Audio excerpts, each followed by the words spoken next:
The state has been turning a blind eye to this by allowing people to sign blindly without any proof of DNA association to this child, which is allowing people to be guilty, or in some cases, of paternity fraud, which is a crime.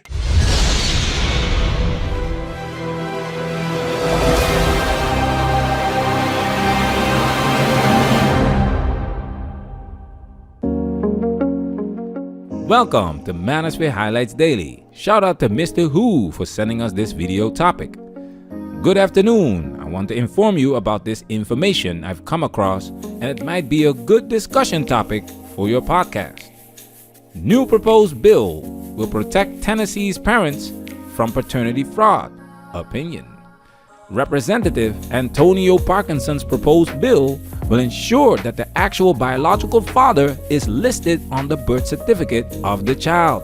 This is pure gold. Let's talk about it. Now it's time for us to get into this and do what we gotta do. Because we men, ain't we? We men, ain't we?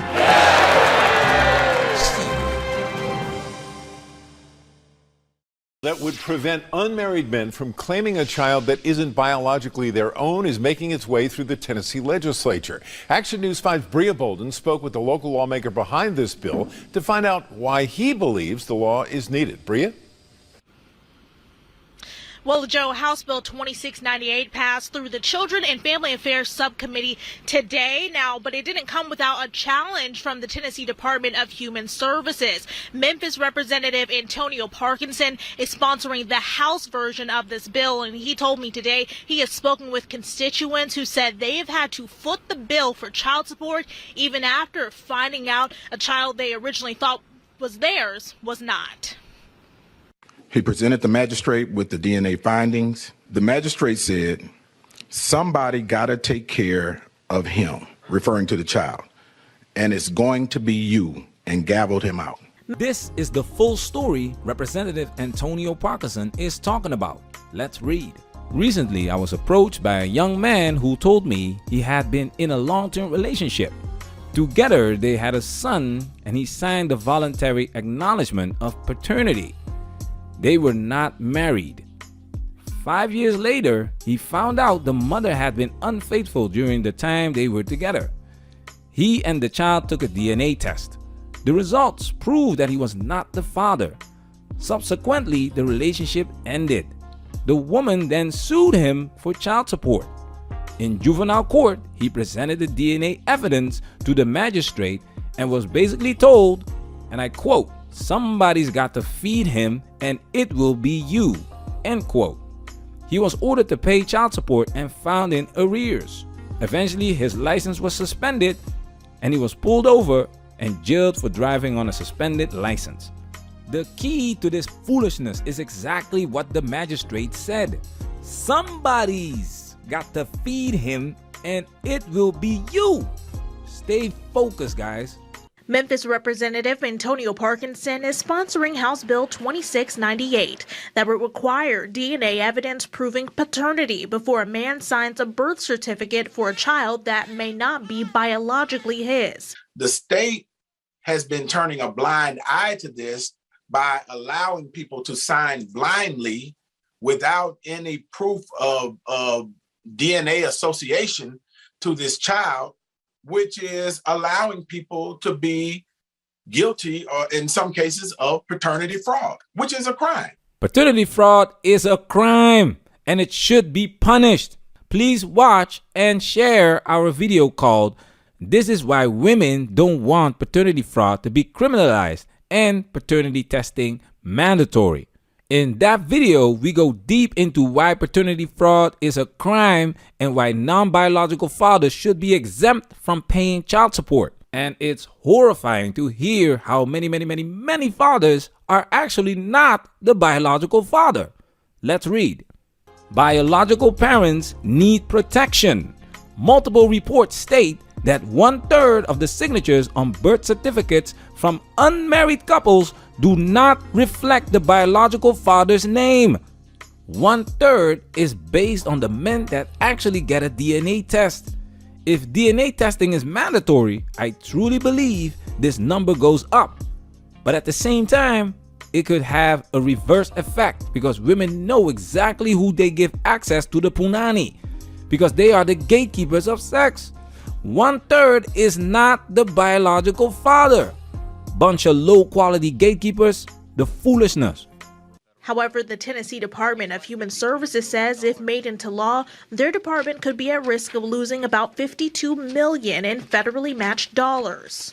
I guess the concerns that we have is that the bill would possibly put us out of compliance with the federal regulations. After speaking with attorneys from the U.S. Department of Human Services, Representative Parkinson says the bill would not affect the money the state receives. Like I always say, follow the money. It's not just women that benefit from these laws. It's businesses, it's corporations, and the states themselves. Check this out. The passing of the Omnibus Budget Reconciliation Act, or the OBRA, occurred in 1993. And according to the Office of Inspector General, and this is in 1997, that act amends the Child Support Title 4D of the Social Security Act, and it requires states to implement hospital-based programs for voluntary acknowledgement of paternity. That's where that was the game changer. That changed the birth certificate, making a difference on whether you are the father or whether you were there to sign it or not. That changed the whole game.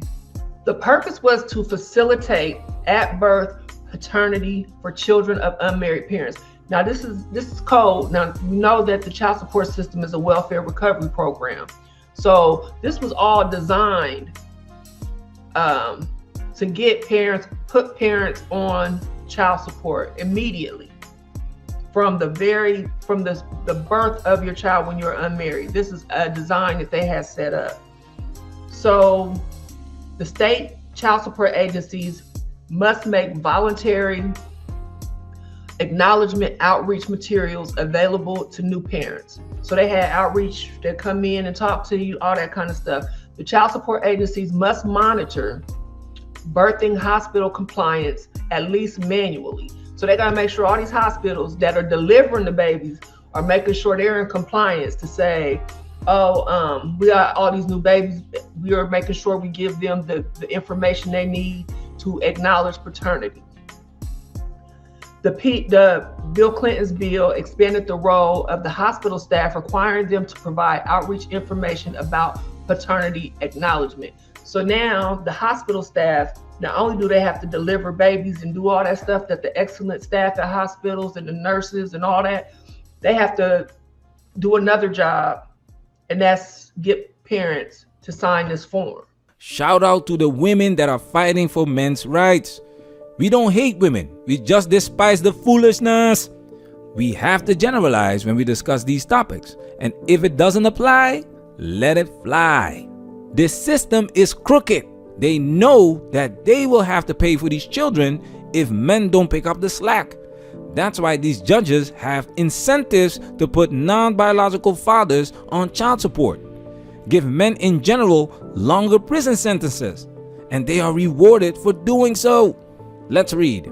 The Tennessee Department of Human Services, who oversees the child support program, is fighting vigorously to kill the bill. Why?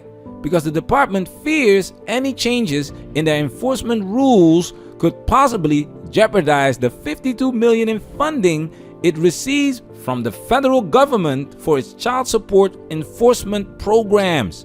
In addition, DHS could also potentially receive millions for reaching a quota of 90% acknowledged births, with yet another bonus out there for exceeding the quota.